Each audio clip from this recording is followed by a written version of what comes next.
They were never meant to be lessons. They were warnings. Long before kingdoms fell, before gods turned their backs on humanity, there were 7 forces that ruled in silence. They did not arrive with fire from the sky or armies at their command.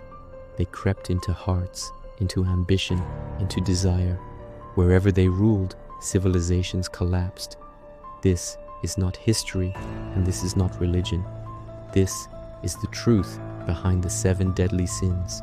A boy walked alone into the desert, leaving the last village lights behind him. The night was cold, the sand still hot from the day, and every step away from the noise of the world made the voices in his head louder. It was not the wind that spoke to him, but hunger, fear, desire, and a strange, restless sadness. When he finally reached a small stone cell where an old monk lived, he dropped his bag, sat on the floor, and said, "I came here to escape temptation." The monk only smiled. "Out there," he said, pointing toward the distant city, "you run from your demons. In here, you will meet them." Days turned into weeks. The boy woke before sunrise to pray, to work, to sit in silence. At first, he thought the desert was empty, but the longer he stayed, the more crowded his mind became. At midday, when their food was just a piece of bread and a few olives, a voice begged for more, whispering, "You deserve better. Eat until you can't feel the hunger." At night, when his body ached and sleep called, another voice said, "You've done enough. Let someone else carry the weight." When he saw another monk praised for his wisdom, his heart twisted. Why him? Why not you? And when he thought about the life he had left behind, memories of comfort, laughter, and warm arms returned, painting pictures so vivid they hurt. One evening, exhausted and ashamed, the boy confessed everything to the old monk. "I thought holiness would silence these thoughts," he said. "Instead, they scream louder." The monk listened carefully, then walked to a rough wooden table and unrolled a worn piece of parchment covered in faded ink. "You are not the first to hear those voices," he said. "Long before you came, men like you sat where you sit now, watching their own minds like a battlefield. They began to give names to the enemies they met, not to worship them, but to understand them."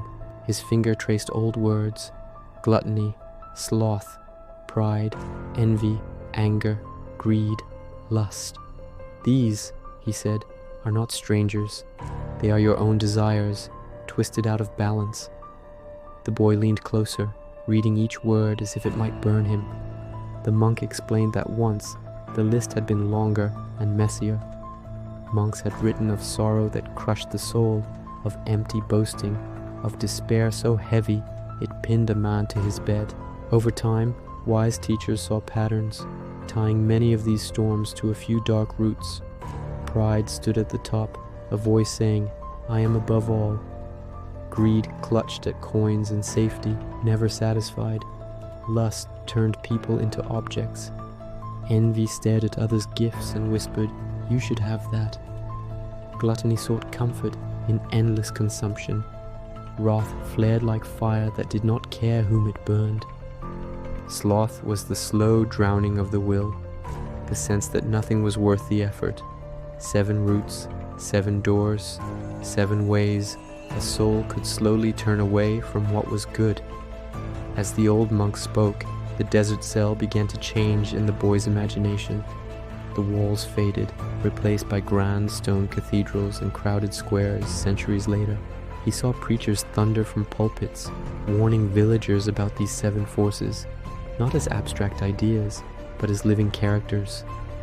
Pride became a proud queen, crowned and blind to the suffering below her balcony.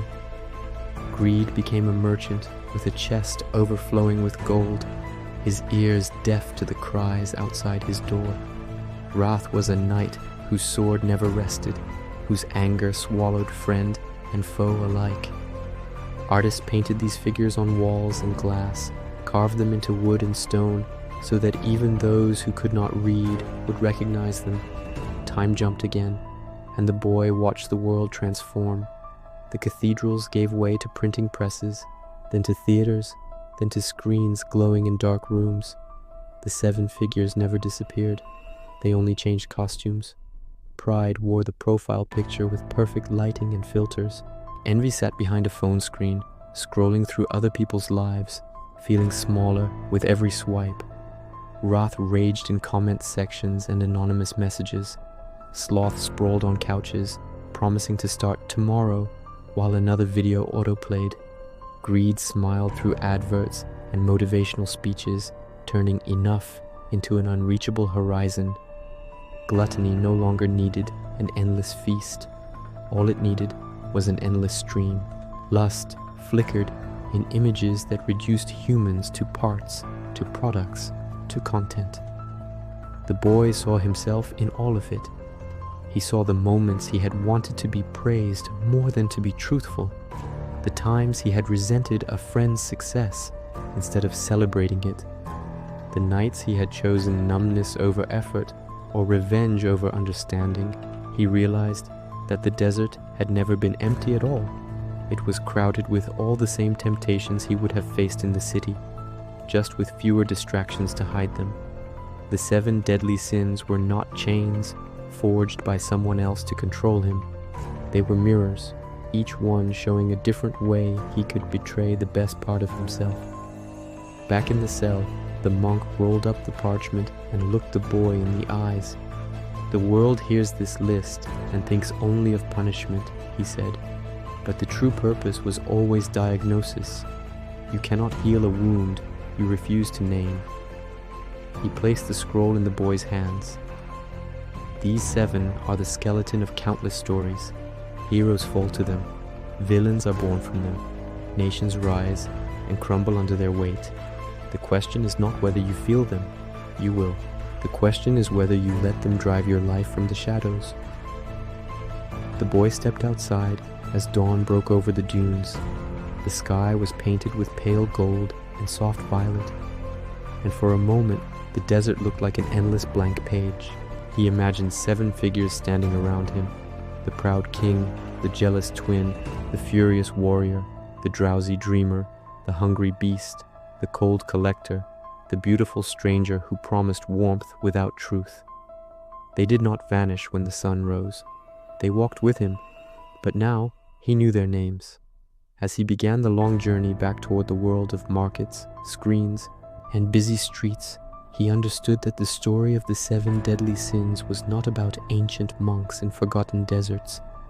It was about the quiet war inside every person's heart, including his own, and perhaps yours, and whether you will let those 7 shadows write your story, or finally decide to pick up the pen yourself.